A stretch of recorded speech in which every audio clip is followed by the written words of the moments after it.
Filistin mengumpulkan tentaranya untuk berperang. Mereka berkumpul di Soko yang di tanah Yehuda dan berkemah antara Soko dan Azeka di Efes Damim. Saul dan orang-orang Israel juga berkumpul dan berkemah di lembah Tarbantin. Mereka mengatur barisan perangnya berhadapan dengan orang Filistin.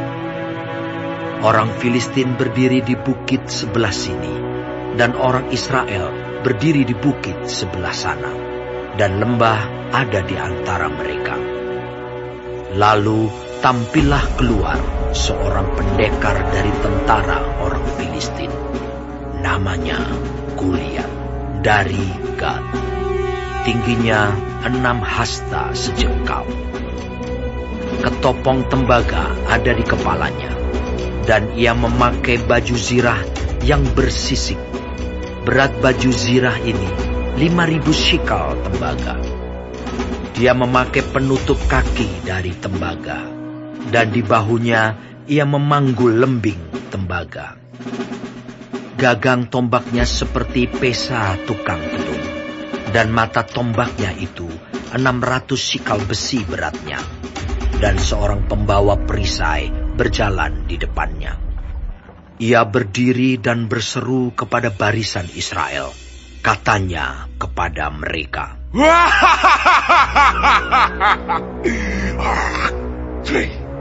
"Mengapa kamu keluar untuk mengatur barisan perangmu? Bukankah aku seorang Filistin, dan kamu adalah hamba Saul? Pilihlah bagimu seorang, dan biarlah ia turun mendapatkan daku. Jika ia dapat berperang melawan aku dan mengalahkan aku, maka kami akan menjadi hambamu. Tetapi jika aku dapat mengungguli dia dan mengalahkannya, maka kamu akan menjadi hamba kami dan takluk kepada kami." Pula kata orang Filistin itu, "Aku menantang hari ini barisan Israel. Berikanlah kepadaku seorang, supaya kami berperang seorang lawan seorang." Ketika Saul dan segenap orang Israel mendengar perkataan orang Filistin itu, maka cemaslah hati mereka dan sangat ketakutan. Daud adalah anak seorang dari Efrata, dari Betlehem Yehuda, yang bernama Isai. Isai mempunyai 8 anak laki-laki. Pada zaman Saul, orang itu telah tua dan lanjut usianya. Ketiga anak Isai yang besar-besar telah pergi berperang mengikuti Saul. Nama ketiga anaknya yang pergi berperang itu ialah Eliab, anak sulung. Anak yang kedua ialah Abinadab, dan anak yang ketiga adalah Syama. Daudlah yang bungsu. Jadi ketiga anak yang besar-besar itu pergi mengikuti Saul. Tetapi Daud selalu pulang daripada Saul untuk menggembalakan domba ayahnya di Betlehem. Orang Filistin itu maju mendekat pada pagi hari dan pada petang hari. Demikianlah ia tampil ke depan 40 hari lamanya. Isai berkata kepada Daud anaknya, "Ambillah untuk kakak-kakakmu bertih gandum ini seeva, dan roti yang 10 ini. Bawalah cepat-cepat ke perkemahan kepada kakak-kakakmu. Dan baiklah, sampaikan keju yang 10 ini kepada kepala pasukan 1000. Tengoklah apakah kakak-kakakmu selamat, dan bawalah pulang suatu tanda dari mereka." Saul dan mereka itu dan semua orang Israel ada di lembah Tarbantin, tengah berperang melawan orang Filistin. Lalu Daud bangun pagi-pagi, ditinggalkannyalah kambing dombanya pada seorang penjaga, lalu mengangkat muatan dan pergi, seperti yang diperintahkan Isai kepadanya. Sampailah ia ke perkemahan. Ketika tentara keluar untuk mengatur barisannya dan mengangkat sorak perang, orang Israel dan orang Filistin itu mengatur barisannya. Barisan berhadapan dengan barisan. Lalu Daud menurunkan barang-barangnya dan meninggalkannya di tangan penjaga barang-barang tentara. Berlari-larilah Daud ke tempat barisan. Sesampai di sana, bertanyalah ia kepada kakak-kakaknya, apakah mereka selamat. Sedang ia berbicara dengan mereka, tampillah maju pendekar itu.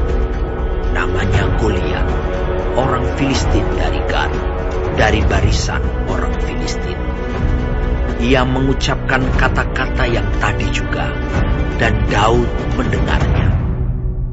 Ketika semua orang Israel melihat orang itu, larilah mereka daripadanya dengan sangat ketakutan. Berkatalah orang-orang Israel itu, "Sudahkah kamu lihat orang yang maju itu? Sesungguhnya ia maju untuk mencemoohkan orang Israel. Orang yang mengalahkan dia akan dianugerahi raja kekayaan yang besar. Raja akan memberikan anaknya yang perempuan kepadanya, dan kaum keluarganya akan dibebaskannya dari pajak di Israel." Lalu berkatalah Daud kepada orang-orang yang berdiri di dekatnya, "Apakah yang akan dilakukan kepada orang yang mengalahkan orang Filistin itu dan yang menghindarkan cemooh dari Israel? Siapakah orang Filistin yang tak bersunat ini, sampai ia berani mencemoohkan barisan daripada Allah yang hidup?"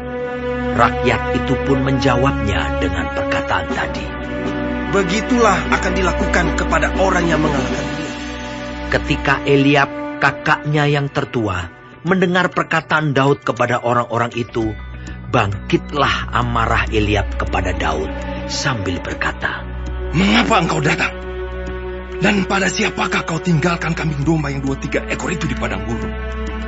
Aku kenal sifat pemberanimu dan kejahatan hatimu. Engkau datang kemari dengan maksud melihat pertempuran." Tetapi jawab Daud, "Apa yang telah kuperbuat? Hanya bertanya saja." Lalu berpalinglah ia daripadanya kepada orang lain dan menanyakan yang sama. Dan rakyat memberi jawab kepadanya seperti tadi. Terdengarlah kepada orang perkataan yang diucapkan oleh Daud. Lalu diberitahukanlah kepada Saul, dan Saul menyuruh memanggil dia. Berkatalah Daud kepada Saul, "Janganlah seseorang menjadi tawar hati karena dia. Hambamu ini akan pergi melawan orang Filistin itu."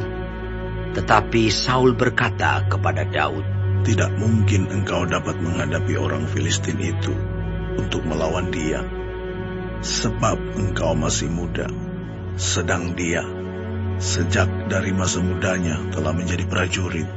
Tetapi Daud berkata kepada Saul, "Hambamu ini biasa menggembalakan kambing domba ayahnya. Apabila datang singa atau beruang yang menerkam seekor domba dari kawanannya, maka aku mengejarnya, menghajarnya, dan melepaskan domba itu dari mulutnya. Kemudian, apabila ia berdiri menyerang aku, maka aku menangkap janggutnya, lalu menghajarnya dan membunuhnya.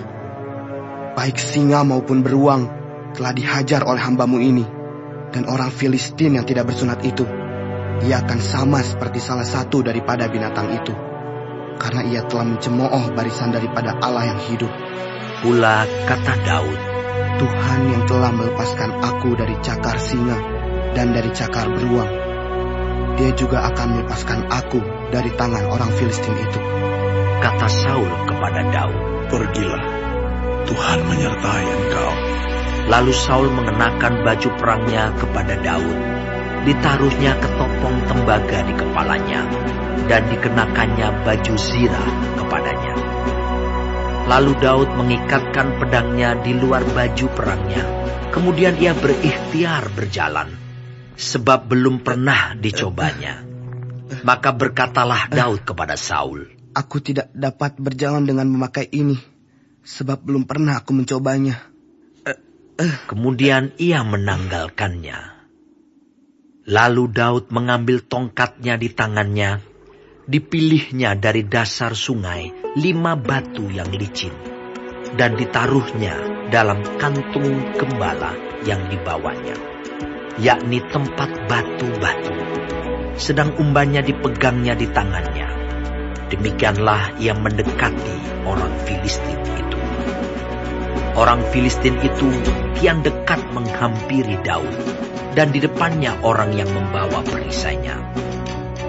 Ketika orang Filistin itu menunjukkan pandangnya ke arah Daud, serta melihat dia, dihinanya Daud itu karena ia masih muda, kemerah-merahan dan elok parasnya. Orang Filistin itu berkata kepada Daud, "Anjingkah aku? Maka engkau mendatangi aku dengan tongkat." Lalu demi para allahnya, orang Filistin itu mengutuki Daud. Pula orang Filistin itu berkata kepada Daud, "Hadapilah aku, maka aku akan memberikan dagingmu kepada burung-burung di udara dan kepada binatang-binatang di padang." Tetapi Daud berkata kepada orang Filistin itu, Engkau mendatangi aku dengan pedang dan tombak dan lembing, tetapi aku mendatangi engkau dengan nama Tuhan semesta alam, Allah segala barisan Israel yang kau tantang itu. Hari ini juga Tuhan akan menyerahkan engkau ke dalam tanganku, dan aku akan mengalahkan engkau dan memenggal kepalamu dari tubuhmu. Hari ini juga aku akan memberikan mayatmu dan mayat tentara orang Filistin kepada burung-burung di udara dan kepada binatang-binatang liar, supaya seluruh bumi tahu bahwa Israel mempunyai Allah, dan supaya segenap jemaah ini tahu bahwa Tuhan menyelamatkan bukan dengan pedang dan bukan dengan lembing. Sebab di tangan Tuhanlah pertempuran, dan ia pun menyerahkan kamu ke dalam tangan kami. ketika orang Filistin itu bergerak maju untuk menemui Daud, maka segeralah Daud berlari ke barisan musuh untuk menemui orang Filistin itu. Lalu Daud memasukkan tangannya ke dalam kantungnya, diambilnyalah sebuah batu dari dalamnya, diumbannya, maka kenalah dahi orang Filistin itu, sehingga batu itu terbenam ke dalam dahinya, dan terjerumuslah ia dengan mukanya ke tanah. Demikianlah Daud mengalahkan orang Filistin itu dengan umban dan batu. Ia mengalahkan orang Filistin itu dan membunuhnya tanpa pedang di tangan. Daud berlari mendapatkan orang Filistin itu, lalu berdiri di sebelahnya. Diambilnyalah pedangnya, dihunusnya dari sarungnya, lalu menghabisi dia. Dipancungnyalah kepalanya dengan pedang itu. Ketika orang-orang Filistin melihat bahwa pahlawan mereka telah mati, maka larilah mereka. Maka bangkitlah orang-orang Israel dan Yehuda. Mereka bersorak-sorak lalu mengejar orang-orang Filistin sampai dekat Gat dan sampai pintu gerbang Ekron. Dan orang-orang yang terbunuh dari orang Filistin bergelimpangan di jalan ke Saaraim, sampai Gat dan sampai Ekron. Kemudian pulanglah orang Israel dari perburuan hebat atas orang Filistin, lalu menjarah perkemahan mereka. Dan Daud mengambil kepala orang Filistin yang dipancungnya itu dan membawanya ke Yerusalem. Tetapi senjata-senjata orang itu ditaruhnya dalam kemahnya. Ketika Saul melihat Daud pergi menemui orang Filistin itu, berkatalah ia kepada Abner, panglima tentaranya. Anak siapakah orang muda itu, Abner? Jawab Abner, Demi Tuanku hidup, ya Raja, sesungguhnya aku tidak tahu.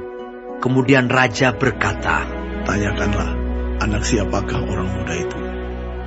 ketika Daud kembali sesudah mengalahkan orang Filistin itu, maka Abner memanggilnya dan membawanya menghadap Saul. Sedang kepala orang Filistin itu masih ada di tangannya. Kata Saul kepadanya, Anak siapakah engkau, ya orang muda? jawab Daud, anak hamba tuanku, Isai, orang Betlehem itu.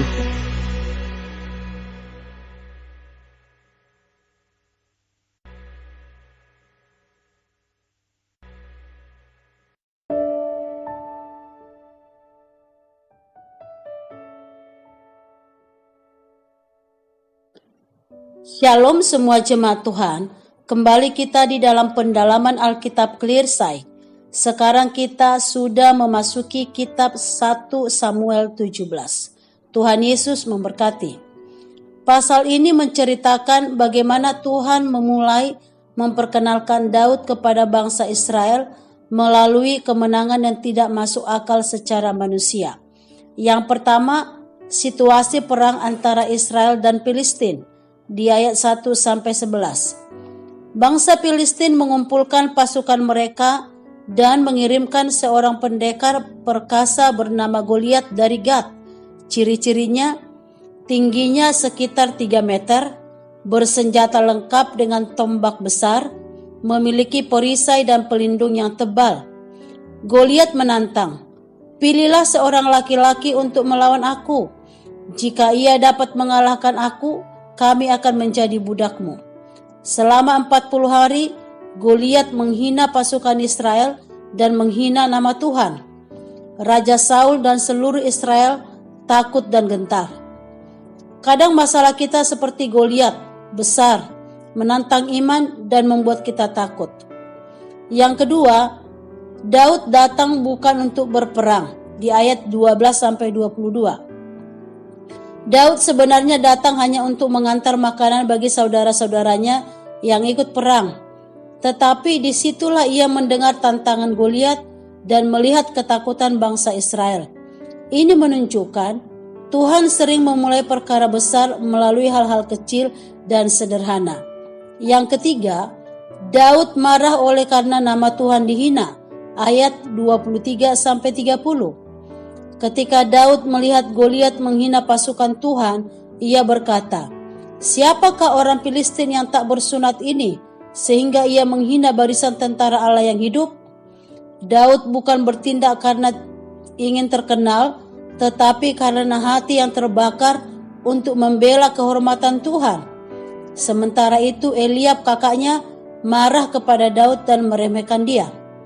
Kadang ketika kita ingin dipakai Tuhan, orang terdekat pun bisa salah mengerti. Namun Daud tidak terpancing, ia tetap fokus pada panggilan Tuhan. Yang keempat, Saul meremehkan Daud, ayat 31-37. Ketika Daud dibawa kepada Saul, Saul berkata, "Engkau tidak dapat melawan orang Filistin itu, engkau masih muda." Tetapi Daud memberi kesaksian bahwa Tuhan telah menolongnya mengalahkan singa dan beruang saat ia menggembalakan domba. Tuhan yang telah melepaskan aku dari cengkraman singa dan beruang, ia juga akan melepaskan aku dari tangan orang Filistin itu. Iman Daud tidak muncul tiba-tiba. Ia terlatih di padang, di tempat tersembunyi. Tuhan pakai pengalaman kecil kita untuk mempersiapkan kemenangan besar. Yang kelima, Daud tidak memakai baju jirah Saul, ayat 38-40. Saul mencoba memberikan baju perangnya kepada Daud, tetapi Daud tidak nyaman memakainya. Ia memilih berjalan dengan tongkatnya, 5 batu dari sungai andalannya yaitu ali-ali. Pelajaran penting, jangan memakai cara manusia atau cara orang lain untuk menghadapi masalah. Hadapilah Goliatmu dengan apa yang Tuhan telah percayakan padamu. Yang keenam, pertempuran iman versus kekuatan. Di ayat 41-54. Goliat mengejek Daud, "Anjingkah aku maka engkau mendatangi aku dengan tongkat?" Tetapi Daud menjawab dengan iman besar, "Engkau datang dengan pedang dan tombak, tetapi aku datang kepadamu dengan nama Tuhan semesta alam." Daud berlari ke medan perang, mengambil satu batu, melemparkannya, dan batu itu tepat mengenai dahi Goliat. Goliat rebah. Daud mengambil pedang Goliat sendiri dan memenggal kepalanya. Kemenangan Daud bukan hasil kekuatan fisik, tetapi karena Tuhan yang berperang baginya. Setelah kemenangan itu, seluruh Israel bangkit dan mengejar Filistin dengan penuh keberanian. sebagai kata penguatan kepada kita. Kadang kita menghadapi Goliat, masalah besar, tekanan ekonomi, keluarga, kesehatan, pelayanan, atau ketakutan masa depan. Tetapi ingatlah, Daud tidak melihat Goliat sebagai raksasa yang menakutkan, melainkan sebagai kesempatan untuk melihat kuasa Tuhan dinyatakan. Firman Tuhan berkata, "Aku datang kepadamu dengan nama Tuhan semesta alam." Itulah rahasia kemenangan. Datangilah masalahmu bukan dengan kekuatanmu, tetapi dengan nama Tuhan. Jika hari ini kita merasa lemah, kecil, atau tidak diperhitungkan, ingatlah, Tuhan pun dapat memakai kita dengan apa yang ada di tangan kita untuk mengalahkan raksasa dalam hidup kita. Karena itu, tetaplah percaya, tetap melangkah, karena Tuhan berjalan mendahului kita. Amin. Tuhan Yesus memberkati.